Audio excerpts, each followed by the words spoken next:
Good afternoon, friends. It's a real pleasure to invite you all to the first edition of the Value of Words for 2023. We have with us, of course, the author Hindol Sengupta, who needs no introduction to Value of Words because he's an award-winning author with us. Milee also needs no introduction because she's a very well-known name in the publishing world. She's now, I think, the youngest head of the publishing world in this country. I mean, she's heading Penguin. So, welcome, Milee to Thank this program with the Value of Words.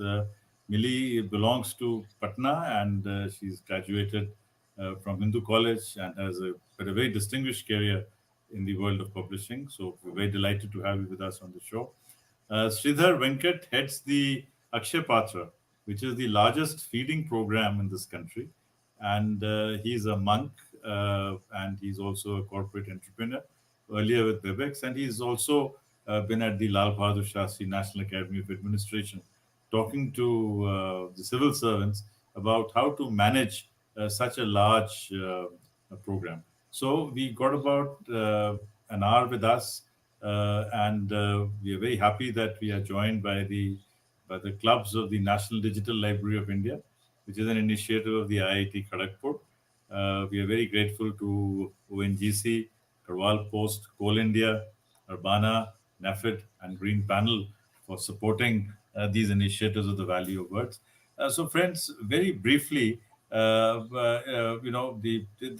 discussion for the next 40-45 minutes is about a lovely book, Sing, Dance and Pray, which is written by Hindol, which is published by Milee Ashwarya. And we have a monk, we have a devotee of the ISKCON order, Shridhar. So what we do is that we'll first maybe request Hindol to speak about his book for about 4 or 5 minutes, and then Milee and Shridhar can ask him some questions, and I can also, put in a little points here and there, because having read the book, one is always very keen to talk about and draw comparisons also, because this is the third biography which Hindol has written, and very different from the biography on Vivekananda and the biography on Sardar Patel. But without much ado, over to Hindol. And all of us who are there on the YouTube and the Facebook, please do send in your questions. We have our program director, Tanya, who will be taking notes, and we'll try to respond to as many questions as we can. Welcome, and over to you, Hindol. Thank you, Mr. Sanjeev Chopra. Very kind of you to invite me once again. Lovely to see Shridhar. And I had the opportunity to meet in Bangalore. Hello, Shridhar. Milee, of course. Milee and I go back a long way. And as she said, she's now my neighbor too. So one is really among friends. Thank you. Indeed, as Sanjeev said, this book is different in many ways from the other two books, to the other two biographies among the other books that I've written. One on Sardar Vallabhbhai Patel, the other on Swami Vivekananda. But there is one commonality, and I want to begin with that commonality. All three men, whether it's Patel, Vivekananda, or Srila Prabhupada in this case, were institution builders. And because we have Shridhar with us, let me begin by saying a lot of people don't recognize that Akshay Patra, the name Akshay Patra, of course, comes from the unending, miraculous bowl of food, right, of Shri Krishna. And the name was given by Murli Manohar Joshi. Now, Akshay Patra, which today is the world's greatest and biggest midday meal scheme for children, right? It's feeding tens and millions of children, including some incredible work in feeding during the COVID program. But where does the inspiration for Akshay Patra come from? Where does the inspiration of Akshay Patra come from? Many people, unless they're insiders to Akshay Patra, don't know this. Of course, the inspiration of building such an institution, in fact, came from Srila Prabhupada. It is Srila Prabhupada, who was a great Gaudiya Vaishnavite monk, who created this wonderful organization and a global institution called ISKCON. Srila Prabhupada is said to have seen from a room he was staying at through the window children scrambling with, dogs on the road to, essentially forage for some food. Now, that site, Srila Prabhupada was a great cook and was great, very fond of feeding people, very fond of the idea of giving prasadam. He didn't feed people food as food, but as prasadam from the Lord. That site really disturbed Srila Prabhupada, and he had left instructions that within a 10-kilometer radius of an ISKCON temple, no one will ever go hungry. And when people go to ISKCON today, they recognize that ISKCON has some of the best vegetarian food in the world, and it's an endless supply. It's like Akshay Patra. So Akshay Patra comes from there. So a lot of people recognize that Akshay Patra is truly a world-class institution that has been built, and it does marvelous work in feeding millions of people. But many people don't know the story of the inspiration of Akshay Patra and the fact that it all began with Srila Prabhupada, a 70-year-old man who most 70-year-old people don't really set out to go to distant shores to create global institutions.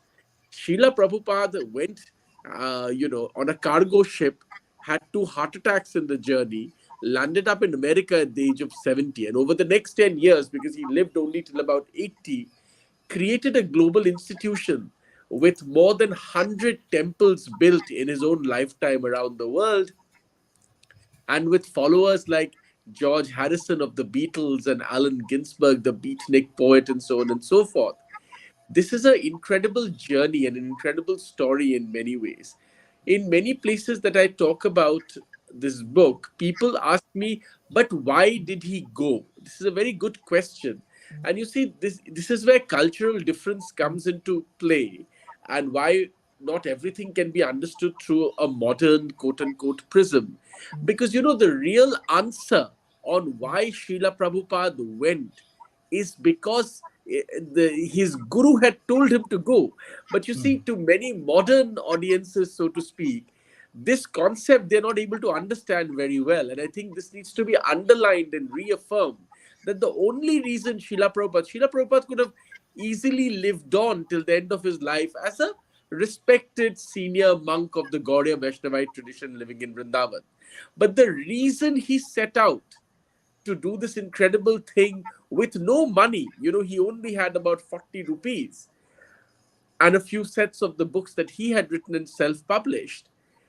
The reason he did this was because his guru had told him that because he could write and speak in English very well, he was the right person to spread the word about Krishna consciousness around the world. And that is the only reason why he set out to achieve this, without, of course, knowing at all that he would succeed. And of course, he did succeed in this wonderful way. But his journey, and Srila Prabhupada wouldn't have known when he headed out to America that he would land up in an America being torn apart by anti-Vietnam War protests. Absolutely. Yes. He had no idea, right? He landed up in America and went to live in New York among, I dare say Srila Prabhupada had never seen a drug addict or a hippie in his life until he landed up, right? And yet, in this incredible way, Srila Prabhupada managed to convince these, people who had absolutely no connection with the culture that he came from, that the message he had was a powerful one, and Krishna consciousness could change their lives, and created this global movement. I want to end my initial comments by saying one thing. We must also recognize that his message fell on very fertile ground. You see, while he did not know that he was landing up in an America being torn apart by these protests, it was also an America where many people were turning away from what we would today call the military industrial complex, right? And here was an elderly man who was pious, who was determined, and who had a different alternative. My book starts with this incident of George Harrison in a plane, and the plane seems like it's going to crash. And George Harrison begins to sort of, in a sense, sing the Mahamantra to himself. These were people, and I mentioned in my book that if you look at George Harrison's interviews before he met Srila Prabhupada, he's already saying that as young men, we had never dreamt of the kind of fame and money that we achieved. But having got it, we began to wonder, what next? What would happen to us? What more could we get? And it was not enough. It was not still making us happy. In such a world, Srila Prabhupada's message fell on very fertile ground. Great. Thank you. Millie, you've been the publisher, so over to you now. Well, I've had a, I think, longer journey, with this book, because I've been talking to ISKCON Bangalore to get this book out for some years, and Hindol knows about it. So I just felt that there was only one book written, one biography on him that I found, and it was also written several decades earlier, and there was no good, comprehensive contemporary book written in a more engaging way for a general audience, for a larger audience, for a global audience, and that is what we wanted to do. And I think we were very lucky to get Hindol as the author, because he spent a lot of time researching. He read all the letters, the papers, correspondence, because I think for this kind of a book, and also to write on people who are not around, right? He's not with us today. Then you rely on a lot of material, archival material. There might be very few people who are around, or not even that. But mainly, I think you have to try and connect the dots and make a cohesive narrative, to tell the story in an interesting way. And I think that is what Hindol has managed to do, and I'm very happy that this book has received the kind of love and support from readers. We have published several biographies, but for last year, I think this has been one of our best selling biographies, and it is a bestseller, national bestseller in India. We're doing it in multiple languages, so there is a lot of, I think conversation that has happened around the book, around the message that Srila Prabhupada wanted to give through the book. And, I'm happy that right now we are also here discussing that, right? So, all of these thoughts, are so relevant even now, whether it is about, making no one go hungry, and, the Akshay Patra program, which is amazing. And Shridhar, I have been to some of your kitchens, the one in Bangalore, particularly, I remember, and it is amazing. It is very scientific, it is absolutely clean, and it serves a larger purpose. It's not only, I mean, it's not only spirituality, it's good nutritious food for the future of the country. So I think it's extremely nice that you guys are also expanding this program to overseas and other states. And yeah, I'm very happy that we're here discussing, because I think more and more people should read the book in English and other languages, and take home their own message and their own sort of thoughts from Srila Prabhupada's life. Thank you. I think, Sridhar, everyone is looking forward to hearing from you about how you got involved. I mean, about this very inspirational person, and all the things that it has led to. Because it's beyond sing, dance, and pray. There is food. So how did Akshay Patra begin? Can you tell us something about that? That'll be nice for all our. In fact, before I come there, I would like to personally thank Hindol and Milee for putting this wonderful book together. I'm associated with ISKCON for over 25 years now, 1995, maybe 28 years.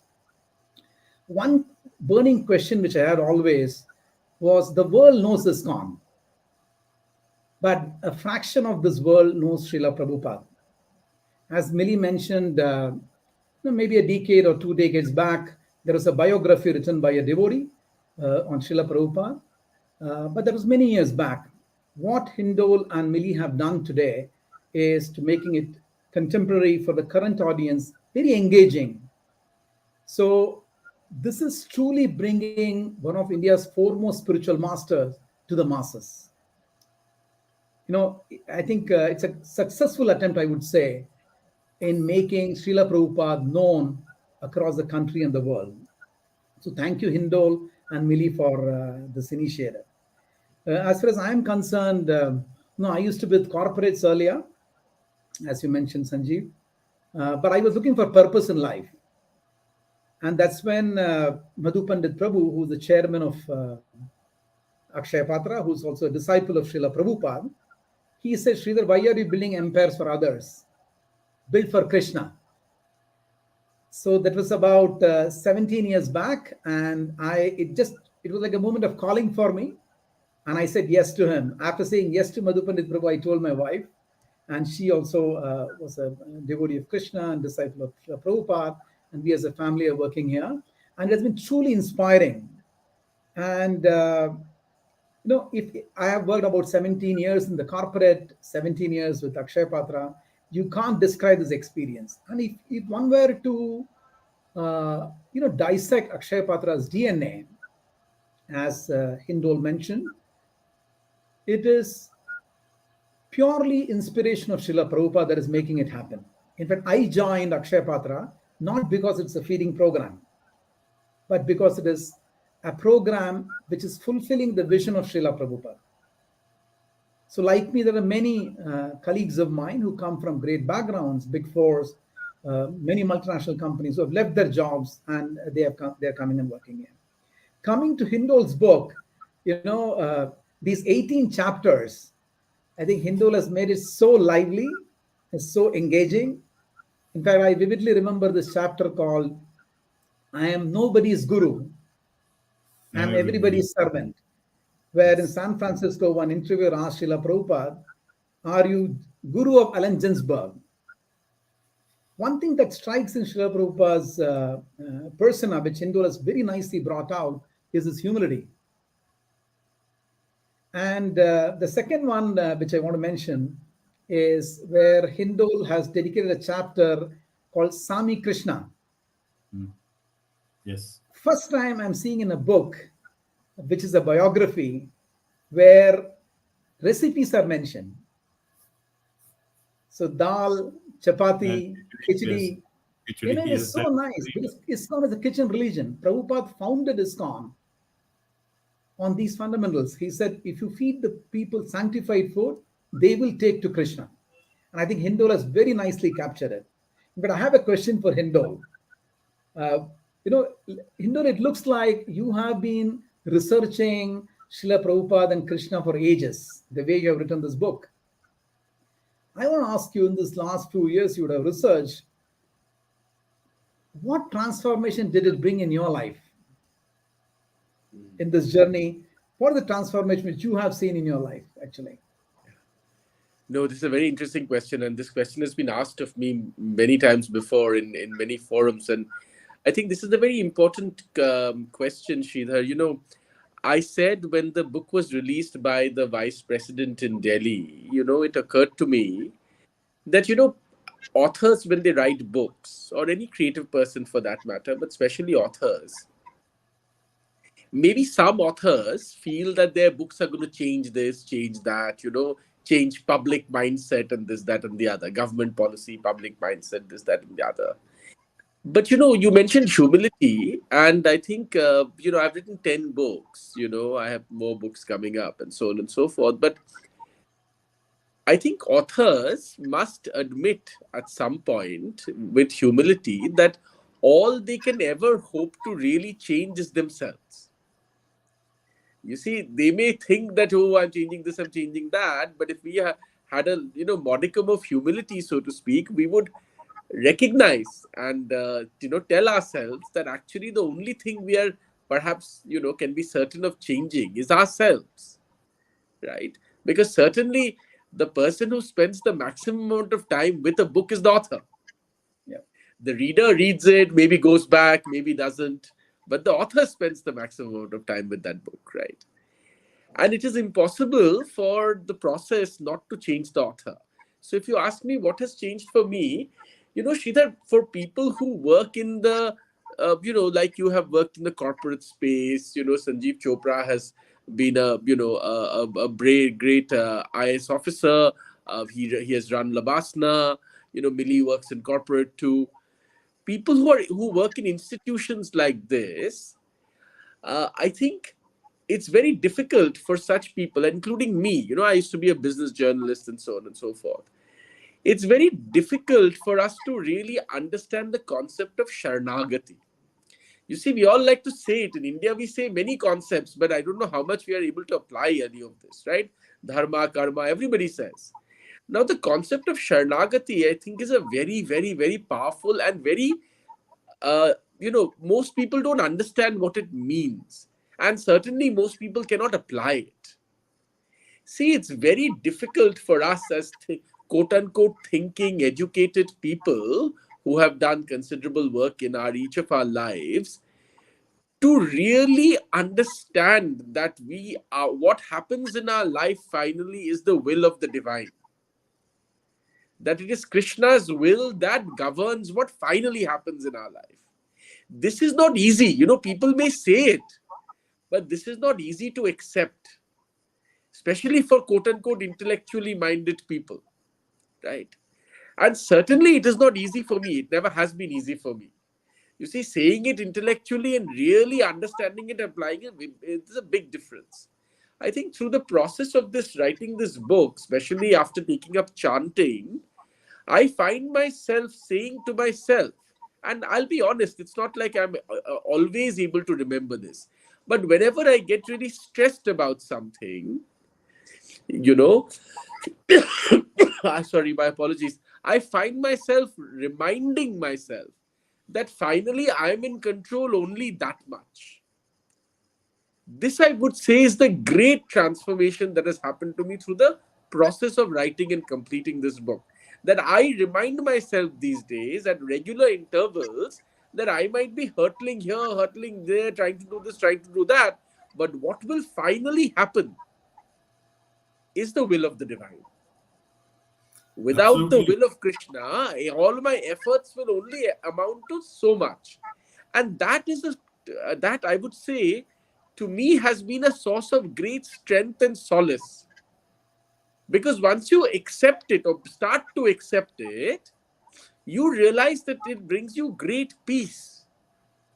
Yeah. So this has Absolutely. been, I would say, the single biggest transformation in my life through the process of this book. You So know, well said, Hindol. Prabhupada says, chant and be happy. yeah. So, in Correct. fact, what we'll do is we will just pause, and there's a chant that is coming. This is the first Wow. time in Okay. the output of an author we're actually having a chant, but I thought because it is sing, dance, and pray, so let's have a chant.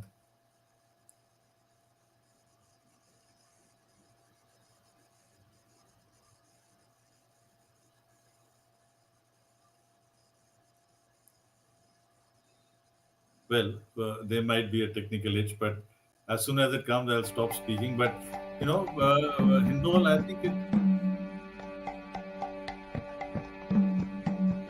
Govinda Jaya Jaya Gopal Jaya Jaya Radha Ramana Hari Govinda Jaya Jaya Govinda Jaya Jaya Gopal Jaya Jaya Radha Ramana Hari Govinda Jaya Jaya Govinda Jaya Jaya Gopal Jaya Jaya Radha Ramana Hari Govinda Jaya Jaya Govinda Jaya Jaya Gopal Jaya Jaya Radha Ramana Hari Govinda Jaya Jaya Govinda Jaya Jaya Gopal Jaya Jaya Radha Ramana Hari Govinda Jaya Jaya Govinda Jaya Jaya Gopal Jaya Jaya Radha Ramana Hari Govinda Jaya Jaya Govinda Jaya Jaya Gopal Jaya Jaya Radha Ramana Hari Govinda Jaya Jaya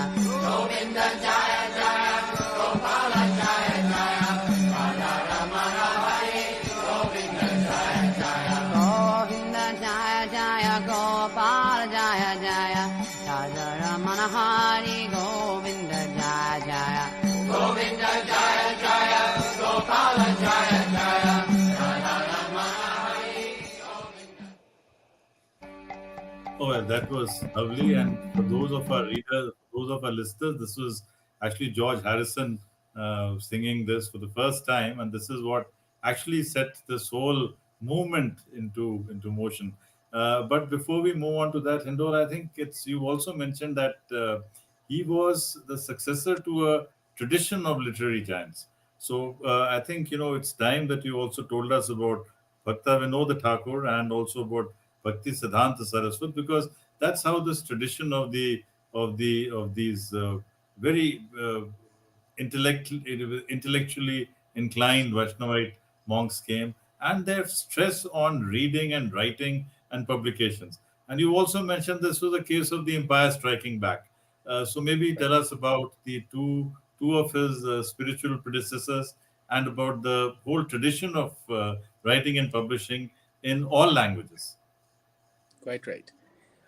This is another thing I want to share, Sanjeev. Through the writing of this book, I realized, you see, the Bengal Renaissance, the reformist tendencies of the Bengal Renaissance have usually been studied via through streams of two streams of thought. The first stream is the broader Brahmo Samaj plus movement, Brahmo Samaj and its affiliates. That's one. The second is the whole Ramakrishna Vivekananda Parampara. That's the other, the sort of neo-Vedantists, right? But while these two streams have been studied a lot and analyzed a lot, one stream remains, in my opinion, and I wish to do and hope to do more work in this, relatively less studied and less understood, which is the Gauriya Vaishnavite stream. Now, these men, and I mention in my book in detail in a full chapter, they were reformists too. They themselves, not only were they reformists, they were claiming a legacy of reform that began with Sri Chaitanya Mahaprabhu as the great seminal figure, right? You see, Chaitanya Mahaprabhu, very interesting, when the conservatives among the Vaishnavites told Chaitanya Mahaprabhu that, oh, you have to, how can you go out and say anybody who takes the name of Hari is to be embraced? Chaitanya Mahaprabhu said that, the Mahamantra also, you keep your Mahamantra, I will change it and put, you know, the Ram's name second and Krishna's name first and tweak the Mahamantra. So this is this is a how in India, how spiritual traditions speak to each other. You will remember in South India, Basava, when confronted with conservatives, said, you keep your Shiva, this is my Shiva. Right? Chaitanya Mahaprabhu, in his world, says all else you forget. This ritual, that ritual, all the sort of paraphernalia. You remember that you take the name of Hari and you are my brother. If you take the name of the Lord, you are my brother. The same thing, Bhakti Vinod Thakur and Bhakti Siddhanta Saraswati in their world were arguing back, saying, actually, all of these traditions were keeping people away from Krishna. If, as Gaudiya Vaishnavites, your great message is the love of Krishna that you want to disseminate, your restrictions are keeping people away. Not just people away in India, but the whole world. Please remember, at that time, we are talking about in India where crossing the black waters and the seven seas used to be a great problematic thing in the minds of many people, right? You would lose your identity and your caste and all kinds of things. These men were saying, no. Are you saying that the love of Krishna is limited to only a bunch of people? That can't be true. Anybody who embraces the Lord in their heart is entitled to receive the love from the Lord. Absolutely.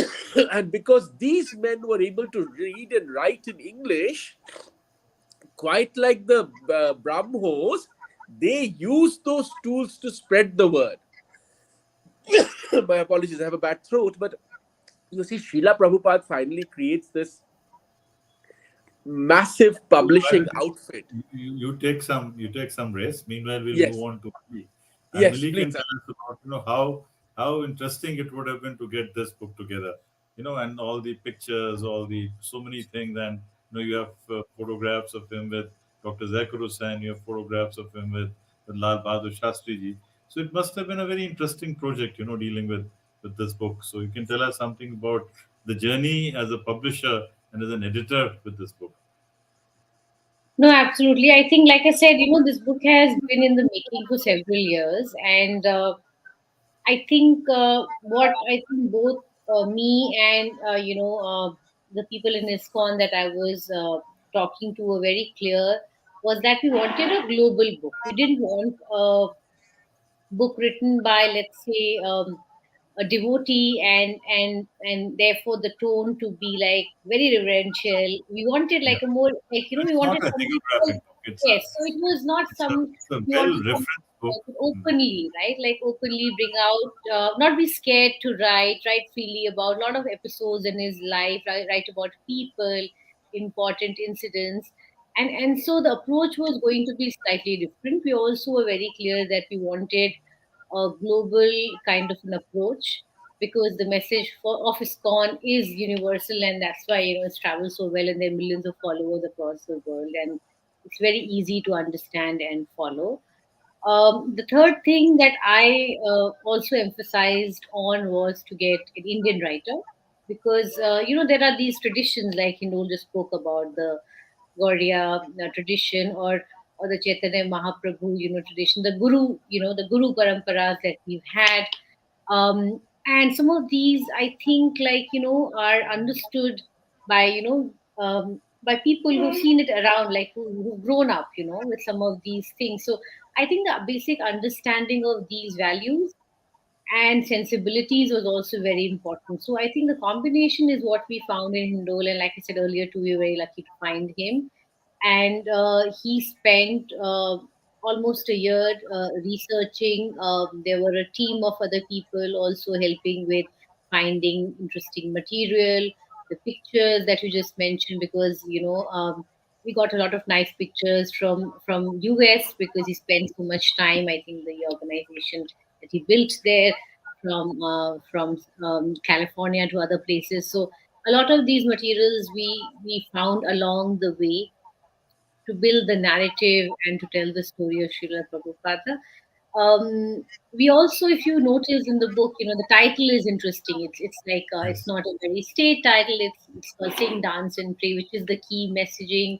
We wanted him, not only his face, but we wanted to show him as he was with his a group of people working and sort of preaching. The other thing that we were also careful about, was the kind of chapter titles that we've kept in the book. So they're also quite interesting, and a little thought provoking. So I think, all in all, I think we sort of got I believe we did get the packaging right, I think, which is important to appeal to a larger audience. And Hindol, of course, worked very hard in writing, and we edited and published it also quickly for the The icon.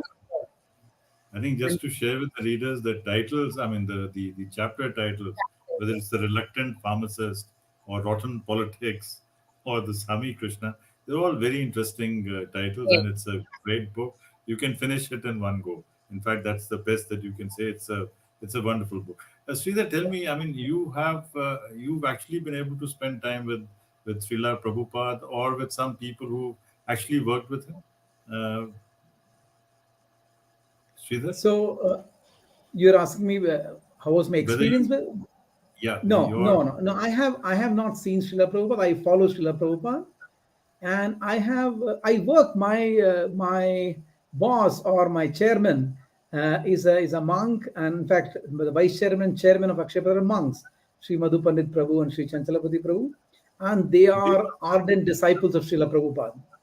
they have actually they have been fortunate to have seen him and to have worked with him. No, so Srila Prabhupada passed away or left this planet in 1977, 37. Yes. So and are they but he said, "I will live through my books." okay? Hmm. And he also said association with his words and instruction is far more important than association with his body. So that's the spirit with which ISKCON Bangalore group is formed, and we have been following. So we never missed Srila Prabhupada even a single day in ISKCON Bangalore. Absolutely wonderful. So maybe it's now time to listen to the voice of Srila Prabhupada. And after we've heard him, then we'll request Hindol to carry on with his conversation, and then we'll move on in the same sequence, Milee and then Shridhar. So maybe have Sunil, can we have the voice of Prabhupada himself?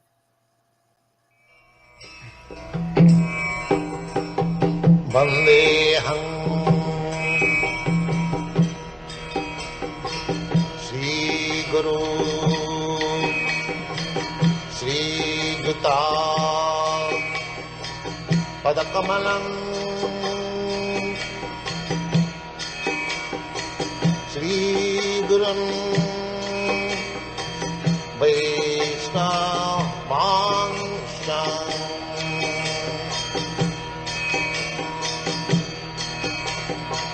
Shri Rupam Chakrajatam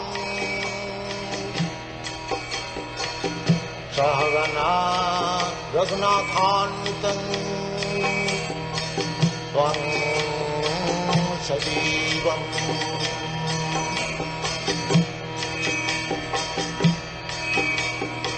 Shadvaitam Savadhutam Parijana Sahitam Krishna Chaitanya Devam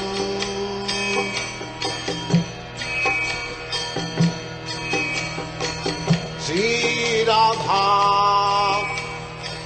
Krishna Padam. So this was Srila Prabhupada himself. Back to you, Hindol. So you can now tell us maybe something about his journey from 1920s. I mean, he came to Birla Mandir, and from there he went to, and you've also mentioned about his spending time in that Chipiwada area of, Jama Masjid, where there were a lot of printers and publishers. So you can tell us about this story, and then we'll move on to Milee. Yeah, just to continue, I'm sorry, my throat is really not good today, but just to continue on what I was saying and to take the new questions you've posed, Sanjeev. So, Srila Prabhupada, what Bhakti Vinod Thakur and what Bhakti Siddhanta Saraswati Thakur began, expanding the message. You see, you have to understand this in continuation. Sri Chaitanya Mahaprabhu expanded the message to a whole new set of people. Bhakti Vinod Thakur and Bhakti Siddhanta Saraswati expanded it further. And the biggest expansion after that came with Srila Prabhupada, who said, why even limit it to India's shores? Let's take it, and this has already begun with Bhakti Siddhanta Saraswati Thakur. He was already trying to take it abroad, but Srila Prabhupada came and take it to the whole new level. He said, let's take it to an entirely different global audience, right? Whereas, please remember, when Srila Prabhupada gave up his earthly body, so to speak, his main disciples were all foreigners. They were not Indians. These were young men that Srila Prabhupada had trained from the, in a sense, the ghettos of America, right? Srila Prabhupada, when confronted with the summer of free love and the greatest music festivals America had ever seen in the anti-Vietnam War protest, responded by bringing the Rath Yatra from the streets of Jagannath Puri to the streets of San Francisco. Srila Prabhupada, when he went to England and was confronted with the phenomenon of the Beatles, decided to respond by cutting a record himself of the Mahamantra, in a sense, in line with his great disciple George Harrison, which also, like the records of the Beatles, became a global bestseller. So there was a lot of innovation in what Srila Prabhupada did. He was an institution builder and an innovator. It wasn't easy for him to build these institutions in America, England, Australia, Africa, Switzerland, Germany, you name the place, right? And along with that, remember the what you mentioned, publishing. The book trust that he created became one of the greatest publishing adventures ever done in the history of publishing, since paper was invented. Because he taught monks to become, in a sense, the salespeople for Krishna, taking the voice and the words of Krishna around the world. But here I want to mention one thing before I stop. When people talk about a lot of the innovation, people think the message is getting diluted somewhere. Please remember, Srila Prabhupada's emphasis again and again was that the message has to remain undiluted, which is why I recently met Vijay Gokhale, who also mentioned, you see, that's why his Bhagavad Gita is called the Bhagavad Gita as it is, not the Bhagavad Gita of Srila Prabhupada, the Bhagavad Gita of Shri Krishna as it is, which is why the book is so popular, because it is one of the few Bhagavad Gitas whose entire attempt is to remain absolutely authentic to the Sanskrit original. There is no, Srila Prabhupada writes a lot of commentary, but in the Bhagavad Gita as it is purely the message as it is. So while there was a lot of innovation, there was also a lot of effort to keep the message undiluted. Because you see, in the Gaudiya Vaishnavite tradition and parampara, their entire point is that each passing guru is only a messenger, right? The message must remain undiluted. The messenger keeps, and if two people were mentioned by Shridhar, if you talk to Chanchalapati Prabhu or Madhu Pandit Dasa, they will say the same thing. They are not trying to give any message on their own. They are taking that undiluted message of Srila Prabhupada and on passing it like a postman. Chanchalapati Dasa once told me, you must think of us as postmen. We take it intact and hand it over to a new generation, new audience, new disciples, right? So there was a lot of effort in that also. Okay, something about the journey, for Birla Mandir, and then the Mandir in Vrindavan, and then Chippiwada, and the entire publishing thing, and then Yeah, we so move on to if I ever write a book about Srila Prabhupada, the institution builder, one thing to learn from is to deal with land. You see, land, you would know as a bureaucrat, land dealings in India and around the world are some of the toughest in the world. Even today, you tell people land dealings in India, they'll say it can't be done. Srila Prabhupada negotiated all these protracted land dealings, including in Bombay, which is the toughest, place to deal with land. So that is another thing to learn. And you see, my book mentions there were times when genuinely they felt cheated also. People who had promised them something, taken money, did not deliver, were trying to cheat them, all kinds of things. In fact, one of my realizations through the writing of the book was, you would think young Americans would be far more tougher. Actually, Srila Prabhupada was a far tougher negotiator than his young American disciples. They would come back and say, oh, what to do now? We don't know. They've taken the money, this, that.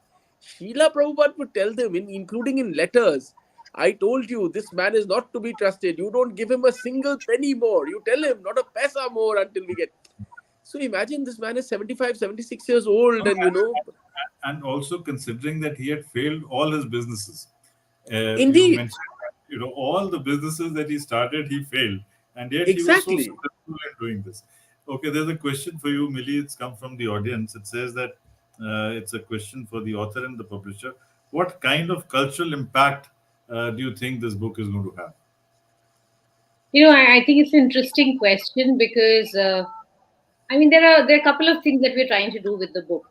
One of the things is to present, readable, engaging stories of, extraordinary and people from India who have made an impact in India and globally. So I think biography writing also is something which is very important, and we need to present it. A lot of institutions, they publish their own pamphlets, and they have their own, like, magazines and so on, but that doesn't reach people and readers outside their network and organization. So in terms of, I think, the global general audience, people on the streets, people who buy books from bookstores or online, I think it is really important that these stories be told, in the way that they deserve to be told for a larger audience, for younger people also.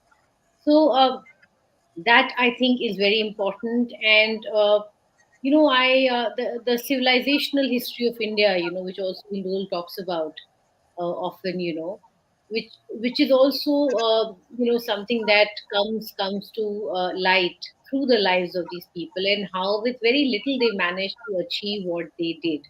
And in Srila Prabhupada's case, at an age where most people retire, and they think of sort of like leading a more laid back life, and having less of conflict and work and travel, and then he did what he did in those years, in those advancing years. So there are different kinds of messages that we're trying to bring out through the book.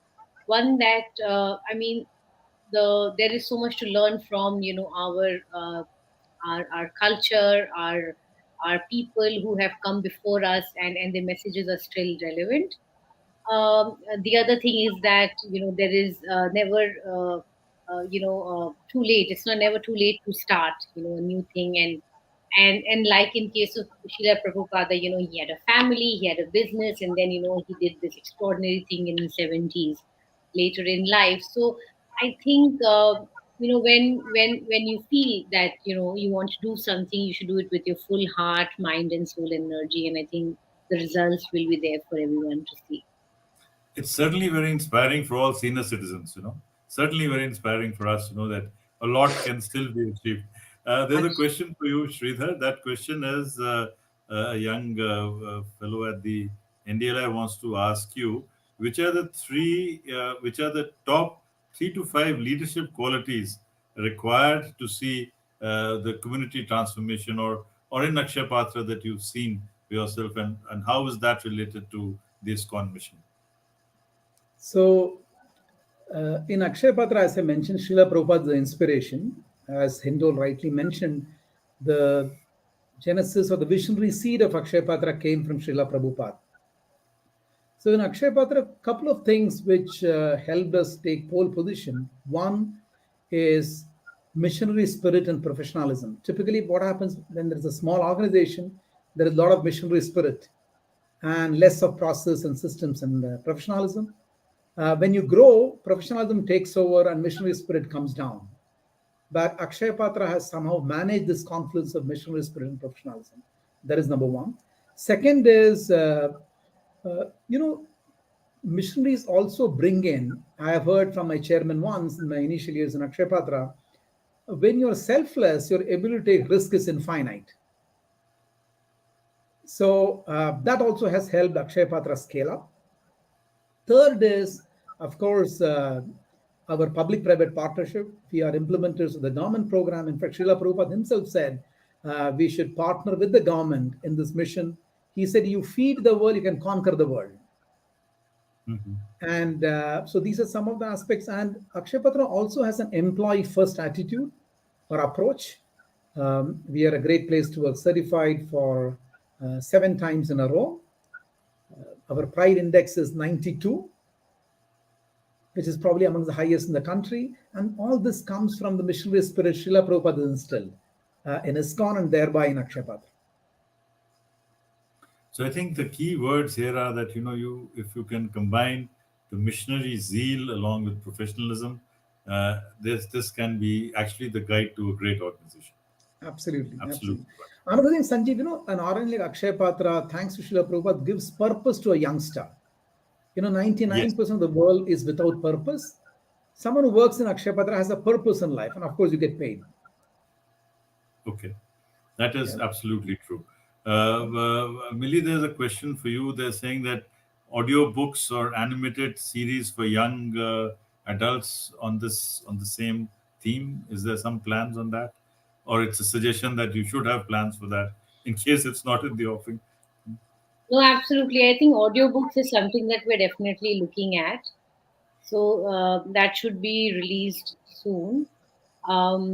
Because I think this is another format that is getting very popular now. And, I also listen to audiobooks because you can multitask and, you can do other things. You can walk and you can listen to books. And I also sometimes think it's a good rest for my eyes, because I think a lot of us also read not only I think on paper, but also on devices all the time. So it gives a rest to your eyes. I also remember things well if I listen to them sometimes. So I think we often think about formats of publishing. So e-book and audio book together with physical is very important for us, and we publish in all three formats for all our books. For And children, also also, I think in future probably yeah. we'll explore a different format for children. This, of course, is for adults, but I think even young adults can read and engage with the book. Yes, and I think it's also part of the old oral tradition. I think it's also going back to our oral tradition of Yes, listening. absolutely. So, friends, we've got 9 minutes more, 8 to 9 minutes more, and there might be some questions. So maybe what we can do is 2 minutes to Hindol, two to Milee, two to Shridhar, and then we'll have to call it a day because we would have spent an hour in this conversation. Yes, Hindol, last 2 or 3 minutes. What is the key message? What would you like to tell our young listeners, most of whom are members of the National Digital Library of India clubs, and so there are young set of people who are listening to you. No, I think there are many lessons to learn from Srila Prabhupada's life. One, of course, is there is no, it's futile and it's really not very useful to think of your own life or one's own life in terms of now it's too late for me to do anything. It's never too late. I think that's a very simple lesson, but a very powerful lesson to learn from Srila Prabhupada's life. It never really is too late. It would have been the most easy thing for Srila Prabhupada to say by the time he was 70 that, okay, I've done what I could have done. Now it's too late for me to do anything more. But it's never really too late. And that's the incredible spirit and message that Srila Prabhupada's life teaches us. The other thing that is very important, today we talk about India being Vishwaguru. Here was a man who showed how India could be Vishwaguru, right? Here was a man who showed within, a very short period of time, 10 years, how to take a message which is really from the earth of India across the world to every conceivable geography, whether to Australia, New Zealand, Africa, across Europe, America, England, to the biggest people, prime ministers, leaders of all other kinds, major cultural figures like George Harrison. So really, Srila Prabhupada is an example of how the Vishwaguru principle works in real life. What should you do to apply that principle on the ground, So Srila Prabhupada in many ways, was a Vishwaguru. Yeah, His disciples and yeah. his apostles came from around the world. They were not just Indian. They were not just from his home territories, so to speak. They came from around the world. So that's another great lesson. I think two things may very important to learn from Srila Prabhupada. One, of course, building institutions, that it's never too late to build a great institution. And the other one, truly how to take Indian knowledge, Indian ethics, Indian morals, Indian values around the world without diluting them, without corrupting them, and presenting them in all their glory to the world. So these two things, I would say. Thank you, Hindol. I think these are very, very significant lessons, important takeaways from our conversation today. Over to you, Millie. Well, to everyone who's here with us and who'll also listen to this conversation later, perhaps, I would like to say that, sing, dance, and pray is a great way to live your life. But I just like to add one more element, which is reading. And that is why, we're all here, we're all connected by this book, and I think that is also something very, very important because it changes lives. We learn a lot, and we all have our own different, I think, purpose in life. Things that I also believe in destiny, and that we are born to do certain things, and you are able to have those realizations through experiences and that you have, the encounters that you have, and encounters of people with books is some of the most transforming ones. So I think sing, dance, and pray and read is something that I would like to say to everyone today. Could we add publish to it? Sing, dance, pray, read, and publish. Because one of the things is that he was a very his reading was very eclectic, as you'll find from this book. I mean, he was reading Walter Scott, and Yes. he was reading Kalidas. He was reading all the contemporary papers. He was reading Gandhi. He was reading Post, and he was always engaged with reading and writing, and I think that was a very, very important aspect. And he was a polyglot, knew many languages, so that's another very important aspect. So I think all of us who are connected to the world of books and literature and arts is a very important pointer to all of us. Last points to you, Sridhar. Yes, Sanjeev. Personally for me, each one of us, every soul is looking for happiness. So Srila Prabhupada taught us how one can be happy in whichever position you are. You don't have to be a monk to be happy.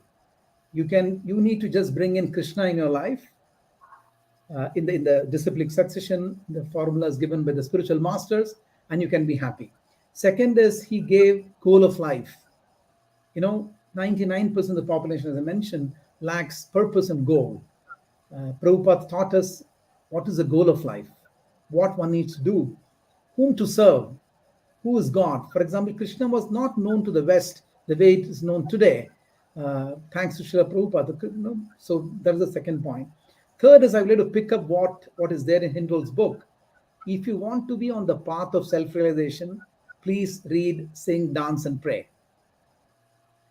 And I would like to request Hindol, he should have a sequel, sing, dance, and pray, and then prasadam should be added in the next one, so that, because Akshay Pada is all about prasadam. And I hope to have many more sequels, Hindol and Milee, on sing, dance, and pray. I think what both of you have done is truly transformational. Thank you so much. So I take this opportunity to thank all the panelists today, especially our author Hindol. Hindol, of course, is an award-winning author for Vow. We acknowledged his work, the man who saved India, the patron saint for the civil service. So for me, that continues to be a very, very special book. But just before we end, there's such a contrast between Vivekananda and Srila Prabhupada. Your last point on this, because a lot of people have also raised this question about how Bhaktivedanta, his name itself, Bhaktivedanta. So maybe your last comment, and then we'll have to close, because I've just got about 90 seconds. No, Vivekananda and Srila Prabhupada represent two, a lot of my new work and thinking is about something called global Hinduism. And, there are many figures who made Hinduism global. And, Vivekananda and Srila Prabhupada are two seminal figures, right? Vivekananda, in a sense, worked with the elite of America, his letter that they took him to the Parliament of Religions was written by a Harvard professor, and so on and so forth. Whereas Srila Prabhupada worked, in a sense, with the young, activist kind of people, right? Often, like I said, people who were hippies and drug addicts and so on and so forth.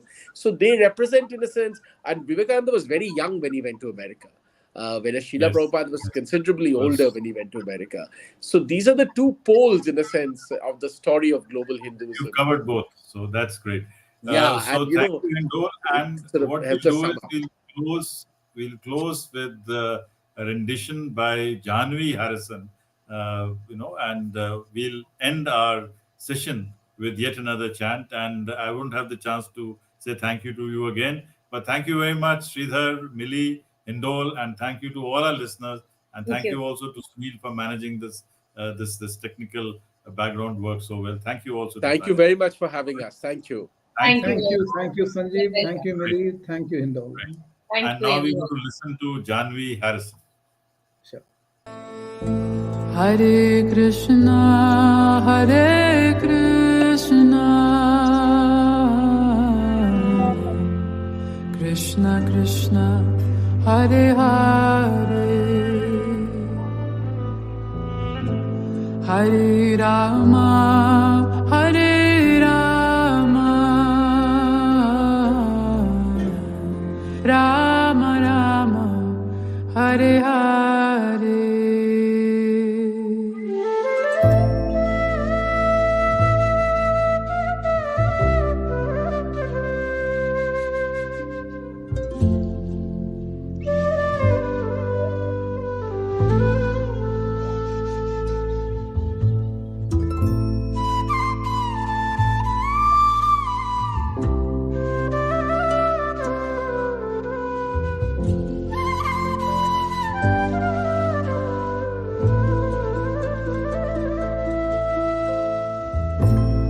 Hare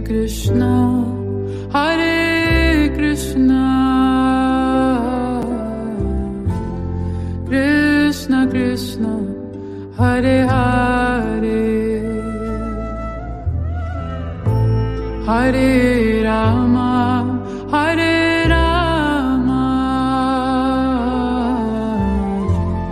Rama Rama, Hare Krishna, Hare